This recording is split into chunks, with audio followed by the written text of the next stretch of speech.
koyular bakak. Yürü. Yürü. Başına koyular bakak. Yürü bakak. Yürü. Yürü. Yürü. Gel.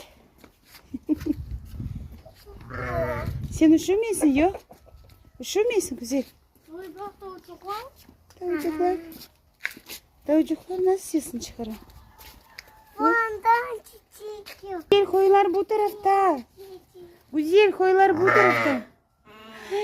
Küçük yazılar da var, sen gördün mü? Kahverengi tüsü. Kahverengi. Güzel bak. Bak. Bak bunda. Değil mi? Çiçekler toplayacak öyle kızım. O çiçekleri toplap mavi verir. Gerikan bak koyuların suyu var. Niye bakmayasın? Geldin ama bak koyunun suyu var. Kana var. Doldurmak gerekten. Güzel bak. Küçük yazıları nasıl kızım bak.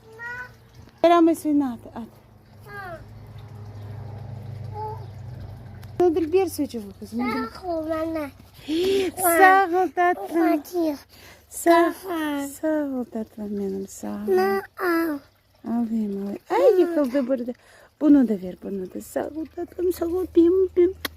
Senin elecek ana.